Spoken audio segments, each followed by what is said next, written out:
Welcome to Absolute Filth, a safe space where you can send us the things you've accidentally scuffed, scorched or smeared. Katie's going to clean them for us, and remember, keep it clean.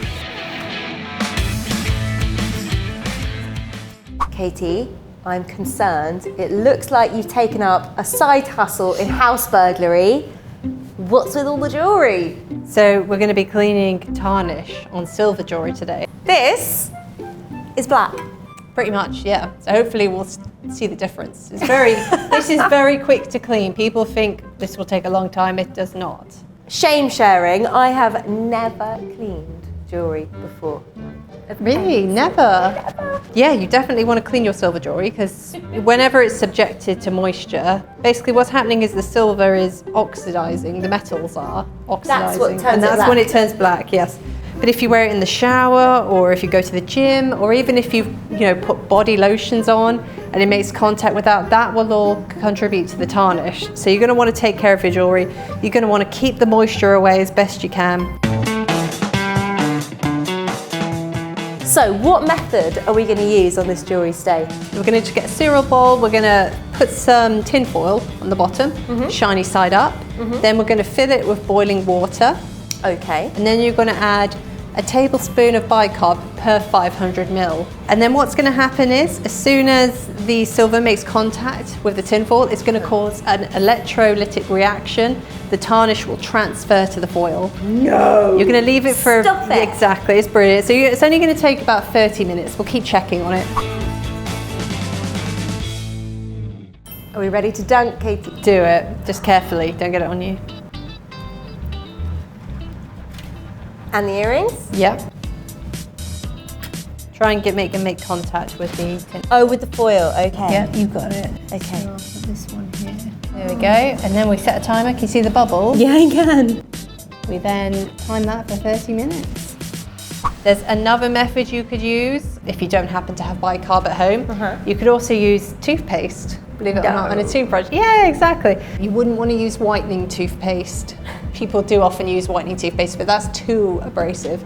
That's too aggressive. We just want bog standard white toothpaste. Because toothpaste often contains bicarb, don't forget. So yeah, basically similar method. Okay, all right. Let's scrub these pearly whites. Let's do it.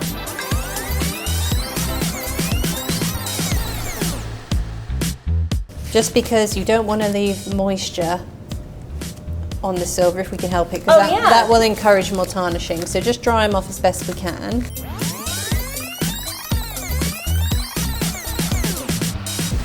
So our jewellery has now been bathing in its bicarb solution for half an hour, and I'm going to take it out and see how it's doing.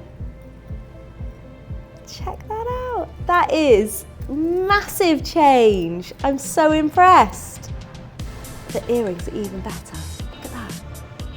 And then finally, our pendant, which was completely black on the back. Shall we see how it's doing now?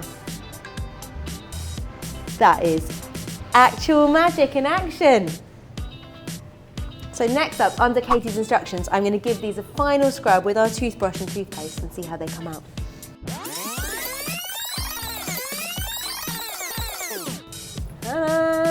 Look, you can even tell the difference, I think. So that's the one that's come out of the bicarb bath, and that's the one we've just scrubbed. It's definitely improved. I'm pretty pleased with that. I think Katie's going to be quite proud of me too. So, here are your silver spoils, back again, but looking quite different, I think. They look fantastic, don't they? I mean, this silver chain in particular and the earrings, and even the ones where I didn't think we'd see too much of a difference, you can really see the shine in the chain and in the pendants, can't you? I mean, you really can. I mean, this is the back of the necklace, but that was totally black before. Yeah, that's why I twisted it around, just so you could actually see the difference it's made. It's amazing. And of course the bracelet as well. You can just see the detail is so much clearer, isn't it? All the little beads. And even the stones, I think, do look better. They're sparkling, aren't they? Yeah. So remind us what we did, and also your top tip for preventing tarnishing in the first place. You've got a couple of options. You can do a bicarb bath, which is what we did with the larger pieces. So that's brilliant for chains, pendants, anything solid. I wouldn't use that for precious stones though. Or the alternative, which is probably more your favorite, is the scrubbing with toothpaste, just white toothpaste. That's very simple. You're just literally... I did love that. Yeah, that's very simple. Just a toothbrush, some toothpaste, scrub it in, get in all the nooks and crannies, and then rinse it away. And the difference is, even in a few minutes, is amazing, isn't it? And to answer your other question, my number one tip for keeping tarnish at bay is silica gel sachets. Those little bags, you generally get it inside. It can come in handbags, it comes with shoes. Don't throw them away because they're brilliant for absorbing the moisture. Adsorbing. Adsorbing. I've always got to have a think before I say it, but it's a very important clarification.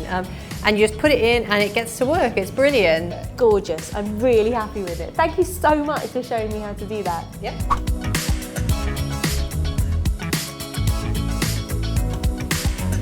Katie, can I introduce you to my friend, Epoxy.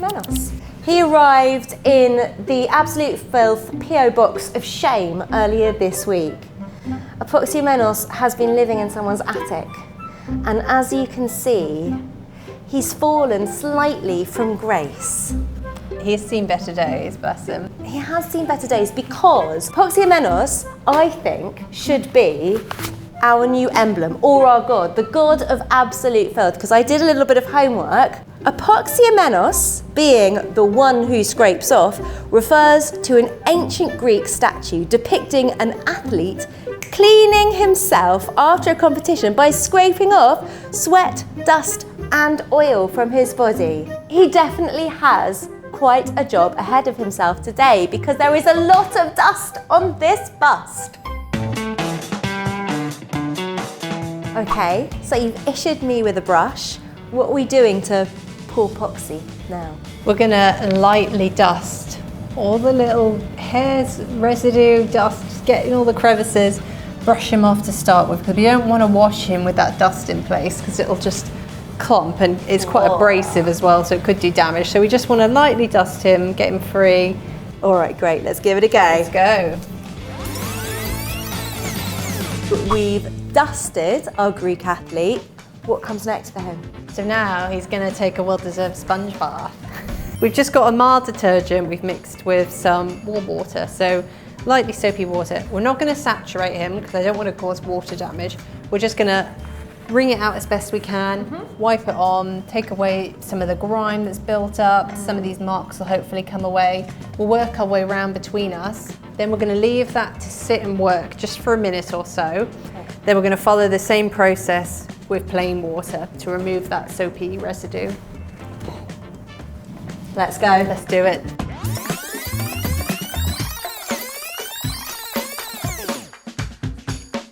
Okay, so we've rinsed him in soapy water. We've rinsed him again in clean water. What's the final step? So we didn't want to oversaturate him. As you see, he's quite shiny. So we're going to use dry sponges just to absorb as much excess as we can. So Katie, Epoxy has had a little bit of me time. Are you ready to see his transformation? Yeah. Okay, here he is. Looking fabulous. I've got to say, I think the glow up has slightly gone to his head. Maybe. But you know, we're all for accessories and celebrating the brilliance of cleaning here. So yeah, you go for it. Should we remove the crown just so we can actually see? Temporarily. Yeah. It's just scrunched. Oh, there we go. Yeah. Only like all the best jewellery. Only the best. Looks much better, doesn't it? It really does. A classic transformation. Yeah, no, he looks a lot better from the back as well. And he may only be an athlete, but to us, I think he will always be the king of absolute filth. Oh, definitely, yeah.